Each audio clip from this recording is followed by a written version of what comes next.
En el nombre del Padre, del Hijo, del Espíritu Santo. Amén. Ven Espíritu Santo, y llena los corazones de tus fieles, y enciende en ellos el fuego de tu amor. Envía tu Espíritu Creador, y se renovará la faz de la tierra. Estamos estudiando el Catecismo de la Iglesia Católica, su tercera parte, la vida en Cristo, primera sesión, la vocación del hombre, la vida en el Espíritu. Capítulo primero, la dignidad de la persona humana. Artículo sexto, la conciencia moral. Entramos hoy en el tercer apartado de este artículo, donde el Catecismo dedica 4 números, del 1786 al 1789, con el tema que tiene como título Decidir en conciencia. Número 1786 del Catecismo de la Iglesia Católica dice: ante la necesidad de decidir moralmente, la conciencia puede formular un juicio recto de acuerdo con la razón y con la ley divina, o al contrario, un juicio erróneo que se aleja de ellas. Es un número extraordinario este que nos presenta el catecismo en esta mañana. Fíjense, la primera afirmación que hace es la necesidad de decidir moralmente. Nos recuerda que en la vida hay opciones que hay que ir tomando. Uno está obligado a dar pasos. El no avanzar es retroceder. Hay necesidades y responsabilidades morales a las que el hombre tiene que hacer frente en su vida. Y esas decisiones se pueden tomar de distintas maneras. A veces de manera consciente, de manera expresa, de manera meditada, como algo solemne, como por ejemplo Deuteronomio 11:26. Mira, yo pongo hoy ante vosotros bendición y maldición, etcétera, etcétera.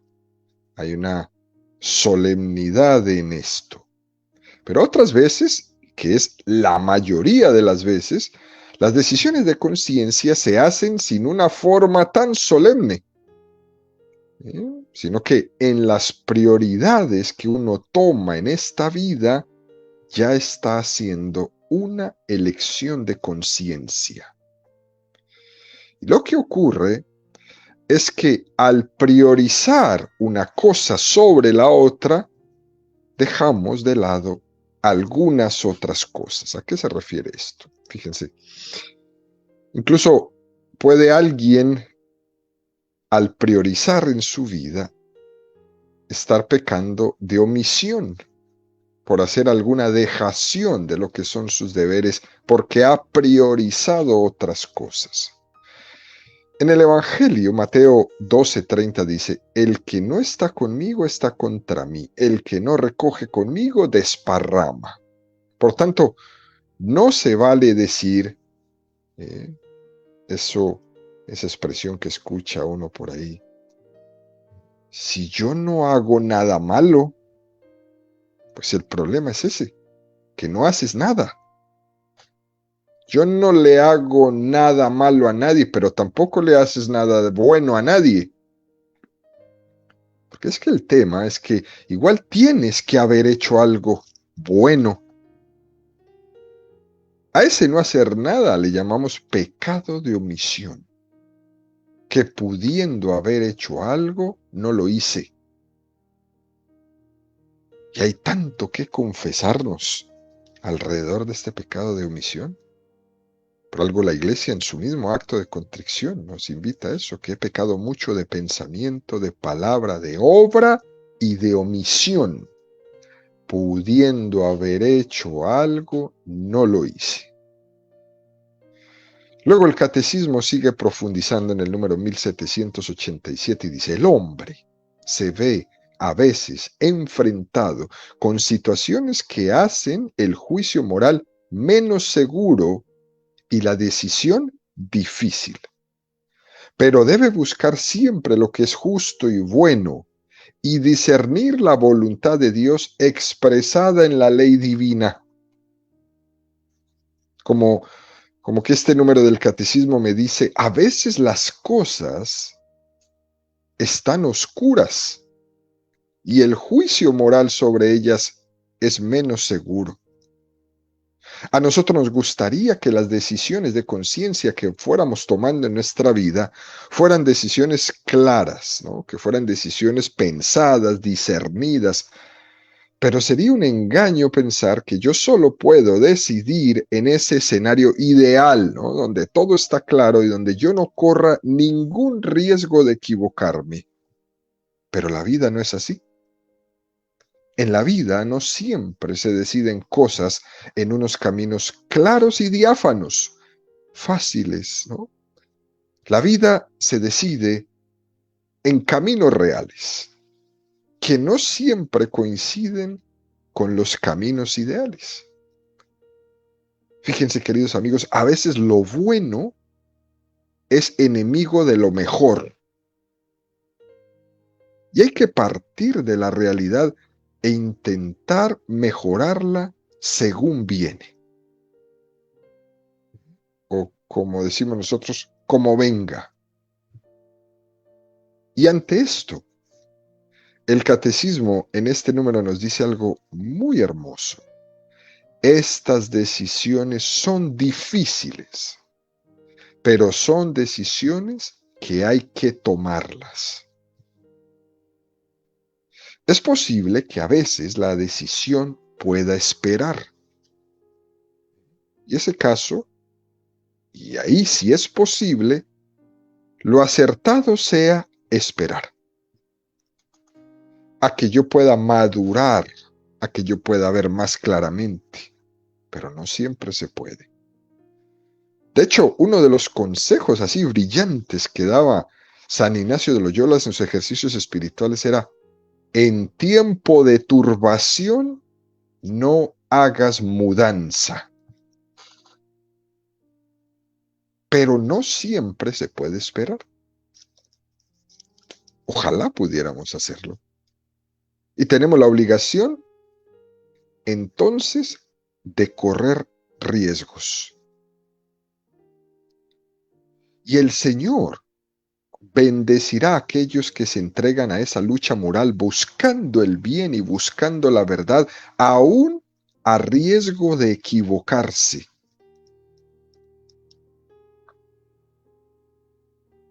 ¿Por qué? Porque con todo eso están superando la tentación de la omisión, del pecado de omisión. Porque cuando las cosas se tienen que tomar como vengan y tomar decisiones morales, siempre buscando el bien y la verdad, pero yo no he tenido tiempo de pensar, de ver las cosas claras, pero me toca decidir buscando siempre el bien y la verdad, el Señor me da su gracia para que lo haga de la mejor manera posible. Pero ese riesgo de equivocarme está ahí. Y entonces algunas personas ante ese riesgo pecan de omisión, no hacen nada y pretenden zafarse de todo. Pretenden lavarse las manos de todo y pecan de omisión. Cuando el hombre tiene que arriesgarse y lo hace buscando el bien y buscando la verdad, corriendo un riesgo, crece moralmente. A veces nuestra inmadurez es de la falta de haber afrontado las decisiones que deberíamos haber tenido que afrontar en nuestra vida. Y como no lo hicimos, nos hemos vuelto personas cobardes. Y lo que pasa es que no la enfrenté un día, sino que toda la vida de la persona puede girar alrededor de esa cobardía. No enfrenta nunca ninguna situación como la tiene que enfrentar y se vuelve una persona cobarde. Y entonces el catecismo nos afirma en este número que la conciencia puede formular un juicio recto de acuerdo con la razón y con la ley divina, o al contrario, un juicio erróneo que se aleja de ellas, que se aleja de la razón, que se aleja de la ley divina.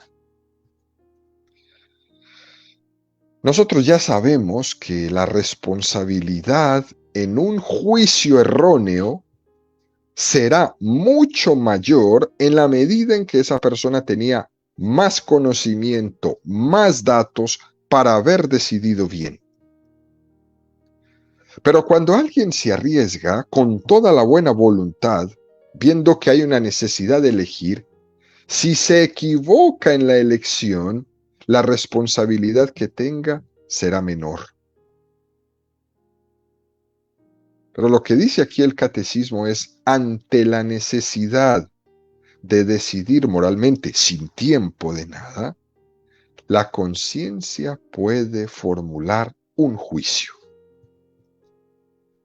Para entender mejor esto, el catecismo nos presenta el número 1788 que dice, para esto, el hombre se esfuerza por interpretar los datos de la experiencia y los signos de los tiempos, gracias a la virtud de la prudencia, a los consejos de las personas entendidas y a la ayuda del Espíritu Santo y de sus dones. Fíjese qué cosa tan interesante esta. El hombre tiene que esforzarse en interpretar los datos de la experiencia. Y aquí la palabra esfuerzo, esforzarse, no hay que reducirla al aspecto físico solamente, porque también hay esfuerzos morales de conciencia. De hecho, uno de los peligros más grandes que nosotros podemos tener es llegar a una ligereza de conciencia, tomarse todo a la ligera, tomar cuestiones que son serias, importantes, tomarlas a la ligera. ¿Cuántas personas conocemos así que todo lo toman a la ligera y se meten en unos líos, en unos problemas tremendos? De hecho, hay un trabalengua por ahí que dice así: no hay mayor anormalidad que tomarse normalmente las cosas anormales. Repito, no hay mayor anormalidad que tomarse normalmente las cosas anormales. Es decir, no es bueno invertir el grado de preocupación, el grado de importancia en el momento de afrontar las situaciones. Por ejemplo, algunas veces con las cosas que son insignificantes, nos obsesionamos con ellas, mientras que las cosas importantes las trivializamos. Y esto pasa mucho en nuestra sociedad. Lo importante no importa.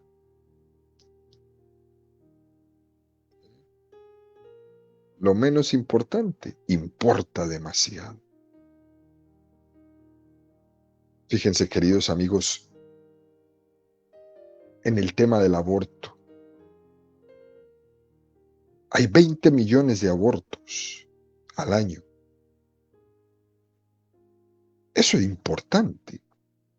Lo trivializamos, ni se habla. Pero cuidarle la vida a los perritos, eso es importante. Ver un perro en la calle es inhumano. Ver un niño en la calle no es nada. Es poner las cosas al revés. Ver un perro con hambre nos causa dolor. Ver un niño con hambre no nos causa nada. A veces las cosas que son menos insignificantes, no quiero decir con esto que cuidar los animales no sea importante, pero hay que ponerlo en la justa balanza. Hay veces en las cosas menos insignificantes nos obsesionamos con ellas. Es como cuando ves una persona que va con su perro por la calle recogiéndole todo el excremento, pero no es capaz de cambiarle el pañal a un bebé. ¿Cuál es la diferencia? Hemos trivializado lo importante y nos hemos obsesionado con lo insignificante. Mateo 7:3. ¿Cómo es que miras la brizna que hay en el ojo de tu hermano y no reparas la viga que hay en tu ojo? A veces nos obsesionamos con la brizna de mi hermano y trivializo la viga que tengo en el mío. Dicho de otro modo, quizás más clerical, ¿no? Dogmatizamos lo relativo y relativizamos lo dogmático. Y esto suele ocurrir con bastante frecuencia. En este esfuerzo, el hombre interpreta los datos de la experiencia. El hombre debe leer los signos de los tiempos. Y esta expresión, queridos amigos, de los datos de la experiencia y los signos de los tiempos, no es fácil de concretar, pero sería el cómo es que yo veo que se desarrollan las cosas. O por ahí se dice popularmente, ¿no? Darme cuenta hacia dónde van los tiros, hacia dónde nos conduce esta situación. No podemos pensar que eso de decir en conciencia es sinónimo de encerrarme a solas conmigo mismo, ¿no? No, no es así. Y por eso el catecismo nos dice leer e interpretar los datos de la experiencia, los signos de los tiempos, pedir consejo para decidir, pedir consejo. Eso forma parte de mi decisión de conciencia.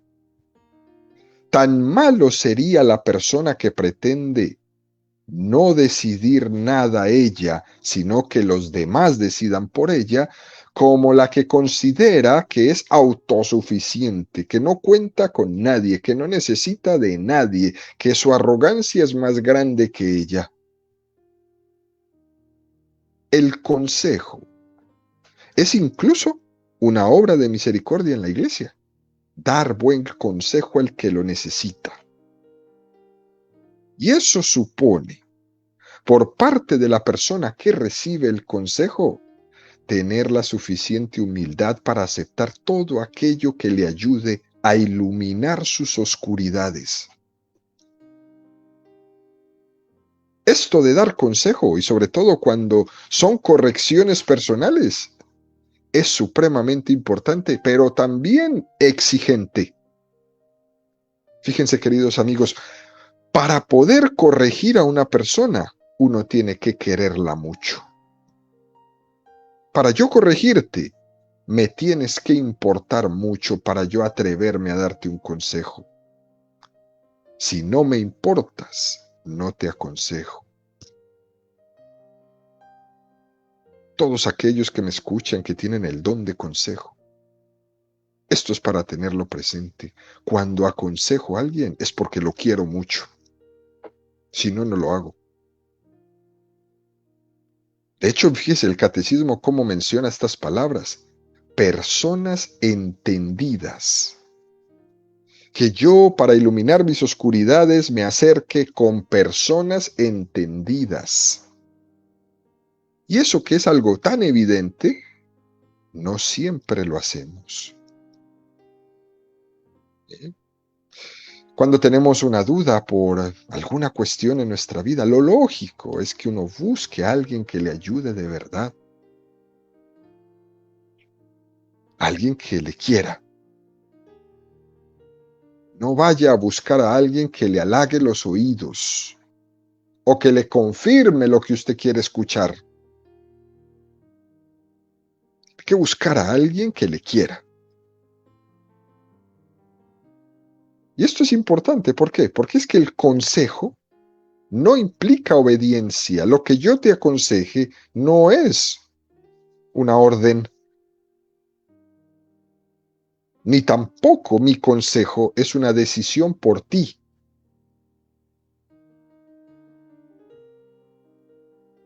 Por eso es importante pedir consejo con la intención de buscar limpiamente la luz y la verdad en mis oscuridades, pero no es una orden, ni tampoco te estoy diciendo que decidas por mí. Es decir, hay que buscar consejo de una persona entendida, es lo que el catecismo nos quiere decir. Y después, fíjense, leer los signos de los tiempos, leer la experiencia. Tercero, pedir consejo. Y cuarto, acercarse a la ayuda del Espíritu Santo y sus dones. Qué cosa tan hermosa. Porque el don de consejo es uno de los 7 dones del Espíritu Santo que recibimos en la confirmación. Y es muy importante recordar que los dones Dios los da en la medida que los deberes de Estado lo requieran. Cuando Dios nos pone en determinadas responsables, por ejemplo, ser un padre, ser una madre con unos hijos a los que tengo que aconsejar, a ese padre y a esa madre, Dios les da el don especial del Espíritu Santo para aconsejar y para poder decidir bien. Lo mismo que al gobernante. Esos padres tienen que aprender a confiar en la gracia. Porque Dios no solo te dice lo que tienes que hacer, sino que también te asiste con su gracia para que puedas realizarlo bien. Pero si esos padres no creen, si esos padres no rezan, si esos padres no cultivan una amistad con Dios, ¿qué se puede esperar? Esa asistencia del Espíritu Santo, queridos amigos, la tenemos que invocar con frecuencia para que nos sostenga y nos ilumine en nuestras oscuridades. Al final, el catecismo cierra con un broche de oro este precioso tema, el número 1789.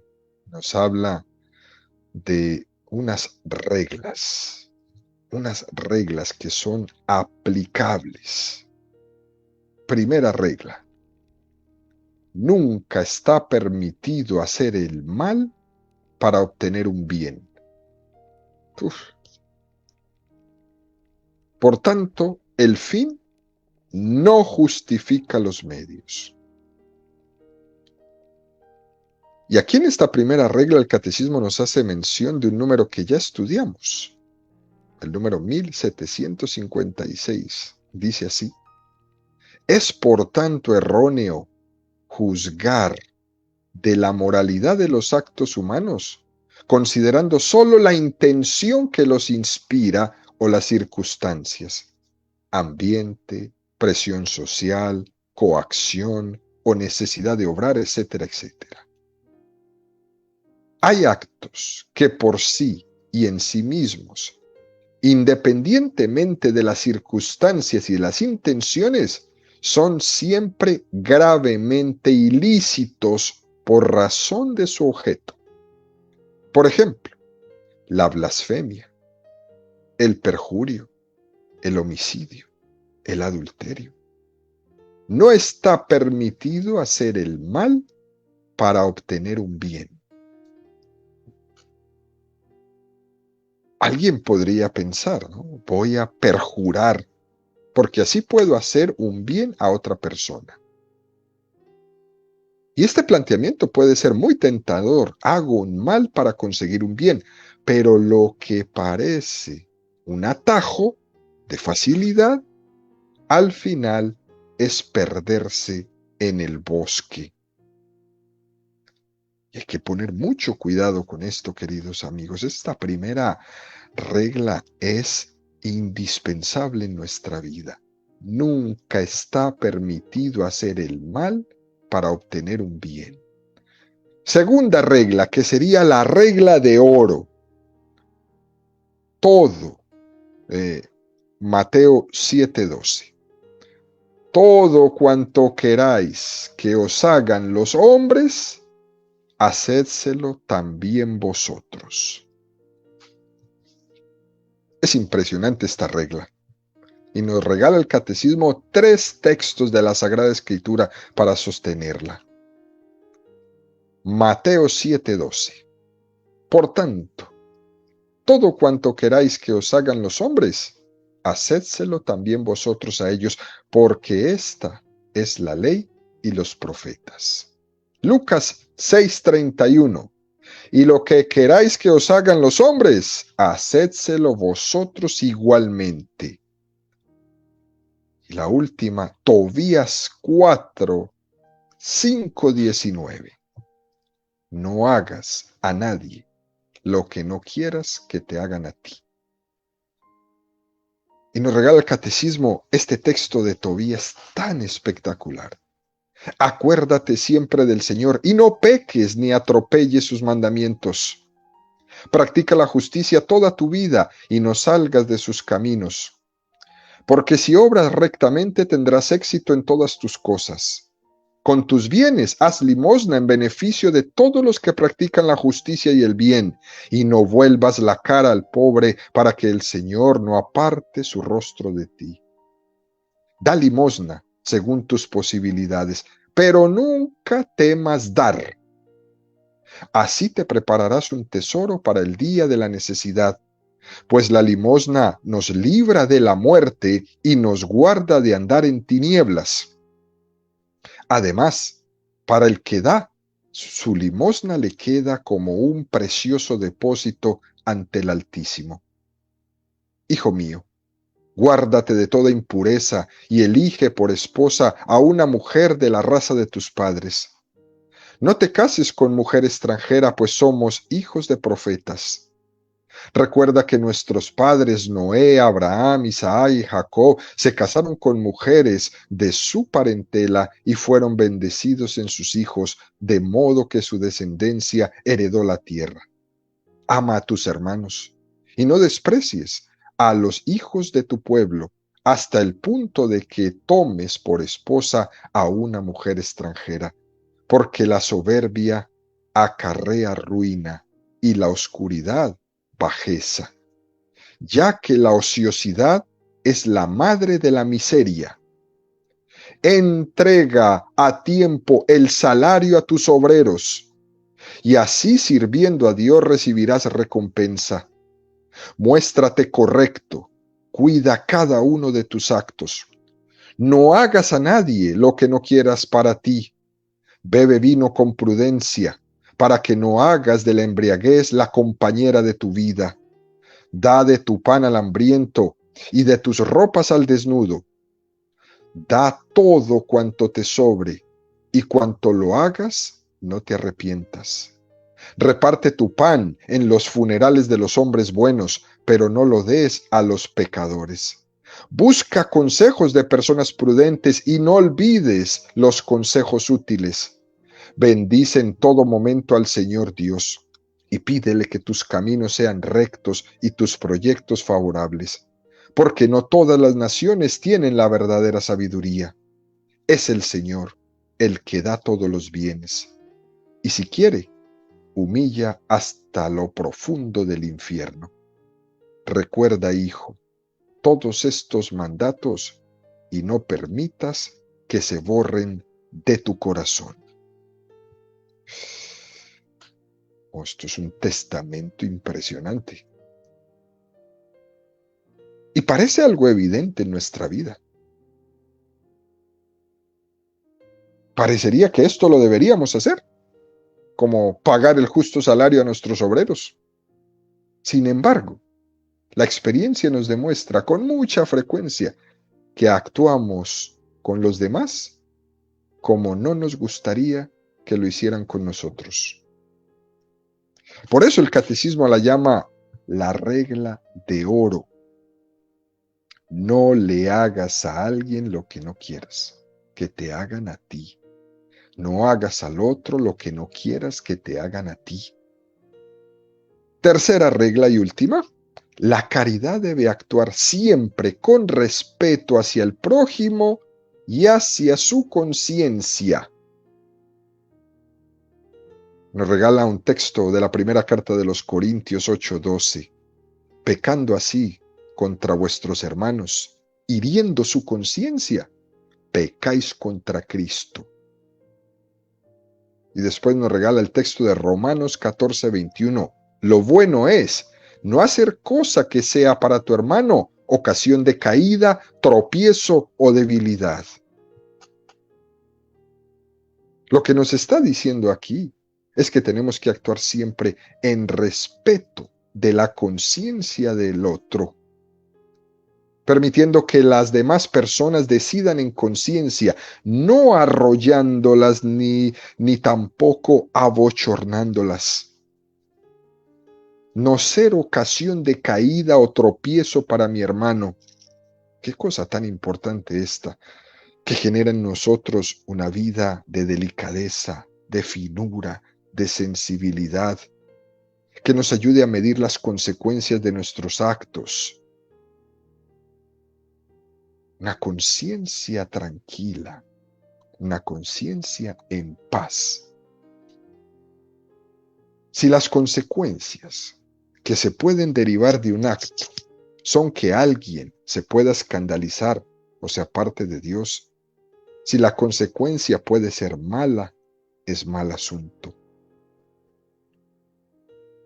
Para decidir bien en conciencia, y terminamos con esto, queridos amigos, es necesario que los motivos sean sanos y que las consecuencias que yo puedo prever sean buenas, aunque puede ocurrir que haya consecuencias que no se hayan podido prever suficientemente.